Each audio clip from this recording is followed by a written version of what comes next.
forever on fire. ರೇಣುಕಾಸ್ವಾಮಿಯ ಕೊಲೆ ಕೇಸ್ನಲ್ಲಿ ಜೈಲು ಪಾಲಾಗಿರುವಂಥ ದರ್ಶನ್ ಅಲ್ಲಿನ ಊಟಕ್ಕೆ ಸರಿ ಹೋಗ್ತಾ ಇಲ್ಲ ಅಂತ ಹೇಳಿ ಅನೇಕ ಬಾರಿ ಮನವಿ ಮಾಡಿಕೊಂಡಿದ್ರು. ಕೋರ್ಟ್ಗೂ ಕೂಡ ಮನವಿಯನ್ನು ಸಲ್ಲಿಸಿದ್ರು. ಆದರೆ ದರ್ಶನ್ಗೆ 2 ದಿನ ಜೈಲೂಟವೇ ಫಿಕ್ಸ್ ಆಗಿದೆ. ಸೋಮವಾರಕ್ಕೆ ಅರ್ಜಿಯ ವಿಚಾರಣೆ ಮುಂದೂಡಿದೆ ಕೋರ್ಟ್. ಹೈಕೋರ್ಟ್ ಸೂಚನೆಯಂತೆ ಮ್ಯಾಜಿಸ್ಟ್ರೇಟ್ ಕೋರ್ಟ್ಗೆ ದರ್ಶನ್ ಅರ್ಜಿ ಸಲ್ಲಿಸಿದ್ರು.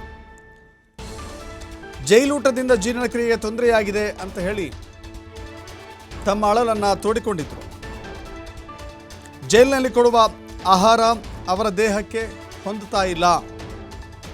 ಜೈಲೂಟದಿಂದ ವಾಂತಿ ಭೇದಿಯಾಗ್ತಾ ಇದೆ.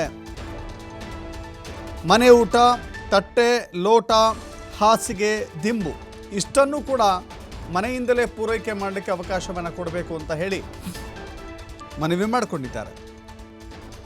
ವಿಚಾರಣೆಯನ್ನು ಮುಂದೂಡಿದ ಕಾರಣಕ್ಕಾಗಿ 2 ದಿನಗಳ ಕಾಲ ದರ್ಶನ್ಗೆ ಮನೆ ಊಟ ಸಿಗಲ್ಲ.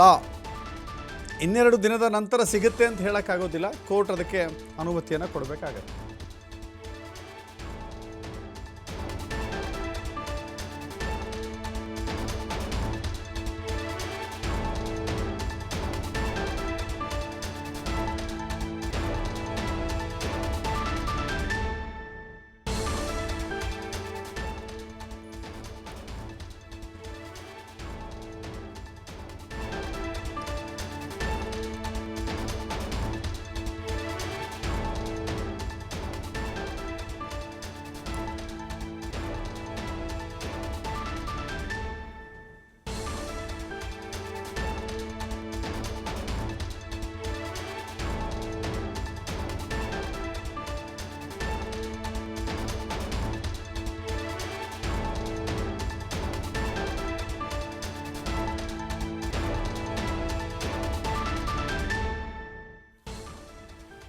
ದರ್ಶನ್ ನೇರವಾಗಿ ಹೈಕೋರ್ಟ್ಗೆ ಮೊದಲು ಅರ್ಜಿ ಸಲ್ಲಿಕೆ ಮಾಡಿದರು. ಆನಂತರದಲ್ಲಿ ಅರ್ಜಿಯನ್ನು ತೆಗೆದುಕೊಳ್ಳೋಕ್ಕಾಗೋದಿಲ್ಲ. ಅದರ ಪ್ರಕ್ರಿಯೆ ಬೇರೆಯಾಗಿರುತ್ತೆ. ಮ್ಯಾಜಿಸ್ಟ್ರೇಟ್ ಕೋರ್ಟ್ ಮೂಲಕವೇ ಅರ್ಜಿಯನ್ನು ಸಲ್ಲಿಕೆ ಮಾಡಬೇಕು. ಅಲ್ಲಿಯೇ ನಿಮ್ಮ ಬೇಡಿಕೆಗಳನ್ನು ಕೇಳಿಕೊಳ್ಳಬೇಕು ಅಂತ ಹೇಳಿ ಹೈಕೋರ್ಟ್ ಸೂಚನೆ ಕೊಟ್ಟಿತ್ತು. ಹೈಕೋರ್ಟ್ ಸೂಚನೆಯಂತೆ ಮ್ಯಾಜಿಸ್ಟ್ರೇಟ್ ಕೋರ್ಟ್ಗೆ ಅರ್ಜಿಯನ್ನು ಸಲ್ಲಿಕೆ ಮಾಡಿದರು ದರ್ಶನ್. ಇದೀಗ ದರ್ಶನ್ ಅವರ ಬೇಡಿಕೆ ಏನು ಅಂತ ಹೇಳಿದ್ರೆ, ಮನೆ ಊಟ ಬೇಕು, ಮನೆಯ ಹಾಸಿಗೆ ದಿಂಬು ಬೇಕು, ತಟ್ಟೆ ಲೋಟ, ಜೈಲಿನಲ್ಲಿ ಕೊಡುವಂಥ ತಟ್ಟೆ ಬೇಡ, ಜೈಲಿನಲ್ಲಿ ಕೊಡುವಂಥ ಲೋಟ ಬೇಡ, ಮನೆಯಿಂದ ಲೋಟ, ತಟ್ಟೆ, ಹಾಸಿಗೆ, ದಿಂಬು, ಮನೆ ಊಟ ಬೇಕು ಅಂತ ಹೇಳಿ ಇದೀಗ ಸೋಮವಾರಕ್ಕೆ ಅರ್ಜಿ ಮುಂದೂಡಿಕೆ ಆಗಿದೆ. ವಿಚಾರಣೆಯ ಬಳಿಕ ಕೋರ್ಟ್ ಯಾವ ತೀರ್ಮಾನಕ್ಕೆ ಬರುತ್ತೆ ಅನ್ನೋದು ನೋಡಬೇಕಾಗಿದೆ.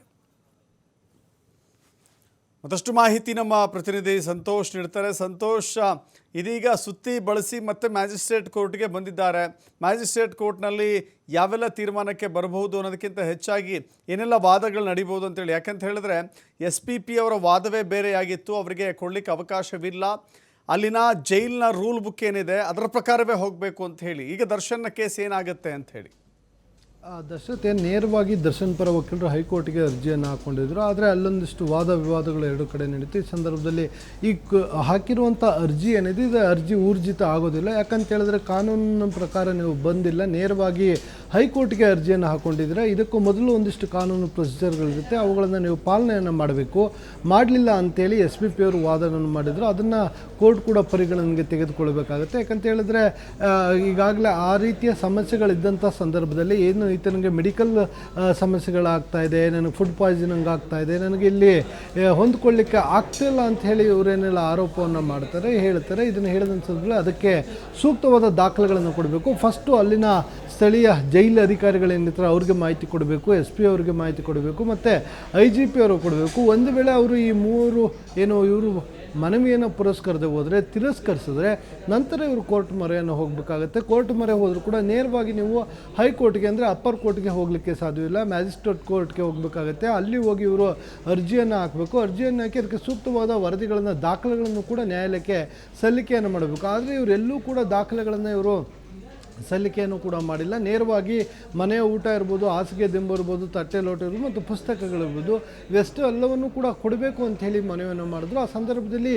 ಏಕೆ ದರ್ಶನ್ಗೆ ಇದನ್ನು ಕೊಡಬೇಕು ಅನ್ನೋದು ಕೂಡ ಇಲ್ಲಿ ಪ್ರಶ್ನೆ ಆಗುತ್ತೆ. ಆ ಸಂದರ್ಭದಲ್ಲಿ ಕೇವಲ ದರ್ಶನ್ ಮಾತ್ರ ಅಲ್ಲಿ ವಿಚಾರಣಾಧೀನ ಕೈದಿ ಆಗಿಲ್ಲ, ವಿಚಾರಣಾಧೀನ ಕೈದಿಗಳು ಅದರ ಜೊತೆಗೆ ಸಜಾ ಕೈದಿಗಳು ಸಾಕಷ್ಟು ಜನ ಸಾವಿರಾರು ಸಂಖ್ಯೆಯಲ್ಲಿ ಇರುವಂಥದ್ದು. ಸೊ ಅವರೆಲ್ಲರಿಗೂ ಕೂಡ ಅಲ್ಲಿನ ಫುಡ್ ಅಡ್ಜಸ್ಟ್ ಆಗ್ತಾ ಇದೆ, ಎಲ್ಲರೂ ಕೂಡ ಆರೋಗ್ಯವಾಗಿದ್ದಾರೆ. ಆದರೆ ದರ್ಶನ್ಗೆ ಯಾಕೆ ಆಗ್ತಿಲ್ಲ ಅನ್ನೋದು ಕೂಡ ಪ್ರಶ್ನೆ ಆಗುತ್ತೆ. ಮತ್ತು ಅದಕ್ಕೆ ಸೂಕ್ತವಾದ ಅಂದರೆ ಜೈಲು ಆಸ್ಪತ್ರೆ ಏನಿರುತ್ತೆ ಅಲ್ಲಿರುವಂಥ ಅಧಿಕಾರಿಗಳು ತಪಾಸಣೆಯನ್ನು ಮಾಡಿರ್ತಾರೆ, ಒಂದು ವರದಿಯನ್ನು ಕೊಡಬೇಕಾಗುತ್ತೆ. ಆ ವರದಿಯನ್ನು ಕೋರ್ಟ್ಗೆ ಸಲ್ಲಿಕೆಯನ್ನು ಮಾಡಿದ ಸಂದರ್ಭದಲ್ಲಿ ನಿಜಕ್ಕೂ ಅಂತಹ ಸಮಸ್ಯೆ ಇದ್ದಿದ್ದೆ ಅದರಲ್ಲಿ ಅವರಿಗೆ ಅವಕಾಶವನ್ನು ಮಾಡಿಕೊಡ್ತಾರೆ, ಇಲ್ಲ ಅವರಿಗೆ ವೈದ್ಯಕೀಯ ಚಿಕಿತ್ಸೆ ಬೇಕಾದರೆ ಅದನ್ನು ಕೊಡಲಿಕ್ಕೆ ಅವಕಾಶವನ್ನು ಮಾಡಿಕೊಡುವಂಥದ್ದು. ಆದರೆ ಇವ್ರು ನೇರವಾಗಿ ಯಾವಾಗ ಹೈಕೋರ್ಟಿಗೆ ಹೋದರೂ ಹೈಕೋರ್ಟ್ ಇದನ್ನು ಈಗಾಗಲೇ ಒಂದು ಸೂಚನೆಯನ್ನು ಕೊಟ್ಟಿತ್ತು. ಅಂದರೆ ನೀವು ಮ್ಯಾಜಿಸ್ಟ್ರೇಟ್ ಕೋರ್ಟ್ ಮುಖಾಂತರ ಬರಬೇಕು, ನೇರವಾಗಿ ಹೈಕೋರ್ಟ್ಗೆ ಬರುವಾಗಿಲ್ಲ ಅಂತೇಳಿ ನಿನ್ನೆ ಅರ್ಜಿಯ ವಿಚಾರಣೆಯನ್ನು ಮಾಡಿ ಅವರಿಗೆ ಸೂಚನೆಗಳು ಕೊಟ್ಟಿತ್ತು. ಅದರಂತೆ ಇವತ್ತು ಏನು ಮ್ಯಾಜಿಸ್ಟ್ರೇಟ್ ಕೋರ್ಟ್ಗೆ ಅರ್ಜಿಯನ್ನು ಹಾಕೊಂಡಿದ್ದು, ಅರ್ಜಿ ವಿಚಾರಣೆ ನಡೆದಿರುವಂಥದ್ದು. ಅರ್ಜಿಯನ್ನು ವಿಚಾರಣೆಗೆ ಕೈಗೆತ್ತಿಕೊಂಡಂಥ ಸಂದರ್ಭದಲ್ಲಿ ಏನು ಸರ್ಕಾರಿ ಪರ ವಕೀಲರು ಏನಿರ್ತಾರೆ ಅವರು ಒಂದು ಮನವಿಯನ್ನು ಸಲ್ಲಿಸಲಿಕ್ಕೆ ಕಾಲಾವಕಾಶ ಬೇಕು. ಇವತ್ತಷ್ಟೇ ಅರ್ಜಿ ಬಂದಿರುವಂಥದ್ದು, ಇವತ್ತು ಅರ್ಜಿಯನ್ನು ಸಲ್ಲಿಕೆ ಮಾಡಿ ಅಡ್ಮಿಟ್ ಆಗಿದೆ. ಹೀಗಾಗಿ ಅದಕ್ಕೆ ಒಂದು ಆಕ್ಷೇಪಣೆಯನ್ನು ಸಲ್ಲಿಸಬೇಕಂದ್ರೆ ಅದಕ್ಕೆ ಸಮಯಾವಕಾಶ ಬೇಕು, ನಾವು ಇನ್ನೂ ಸಿದ್ಧರಾಗಿಲ್ಲ ಅನ್ನೋದ್ರ ಬಗ್ಗೆ ಅವರು ಒಂದು ಮಾಹಿತಿಯನ್ನು ನ್ಯಾಯಾಲಯಕ್ಕೆ ಕೊಟ್ಟಿರೋ ಹಿನ್ನೆಲೆಯಲ್ಲಿ ಒಂದು ಅರ್ಜಿಯನ್ನು ಮುಂದೂಡಿರುವಂಥದ್ದು. ಸೋಮವಾರ ಅರ್ಜಿಯ ಮುಂದೂಡಿಕೆ ಆಗಿದೆ. ಸೋಮವಾರ ಇಡೀ ಪ್ರಕರಣಕ್ಕೆ ಸಂಬಂಧಪಟ್ಟಂಗೆ ಅವರಿಗೆ ಕೊಡಬೇಕಾ ಬೇಡವಾ, ಅದರ ಜೊತೆಗೆ ಜೈಲು ಅಧಿಕಾರಿಗಳು ಕೂಡ ಮ್ಯಾಜಿಸ್ಟ್ರೇಟ್ ಕೋರ್ಟ್ ಒಂದು ಸೂಚನೆ ಕೊಟ್ಟಿರುವಂಥದ್ದು. ಆತನಿಗೆ ಇದುವರೆಗೆ ಕೊಡಿಸಿರುವಂಥ ಚಿಕಿತ್ಸೆ ಮತ್ತು ವೈದ್ಯರು ಕೊಟ್ಟಿರುವಂಥ ವರದಿ, ಆತನ ಆರೋಗ್ಯ ಸ್ಥಿರವಾಗಿದೆಯಾ ಸ್ಥಿರವಾಗಿಲ್ವಾ, ಅನಾರೋಗ್ಯದಿಂದ ಬಳಲ್ತಾ ಇದ್ದಾರೆ, ಈ ಎಲ್ಲ ಒಂದು ಮಾಹಿತಿಯನ್ನು ಕುರಿತಂತೆ ಒಂದು ವರದಿಯನ್ನು ಕೂಡ ನ್ಯಾಯಾಲಯಕ್ಕೆ ಸಲ್ಲಿಕೆಯನ್ನು ಮಾಡಬೇಕು ಅಂತ ಸೂಚನೆಯನ್ನು ಕೊಟ್ಟಿರುವಂಥದ್ದು. ಒಟ್ಟಾರೆಯಾಗಿ ಅರ್ಜಿಯನ್ನು ವಿಚಾರಣೆ ಮಾಡಿ ಸೋಮವಾರ ಮತ್ತೆ ವಿಚಾರಣೆಗೆ ಮುಂದೂಡಿಕೆಯನ್ನು ಮಾಡಿರುವಂಥದ್ದು. ದಶರಥ್, ಥ್ಯಾಂಕ್ ಯು ಸಂತೋಷ್ ನಿಮ್ಮೆಲ್ಲ ಮಾಹಿತಿಗೆ.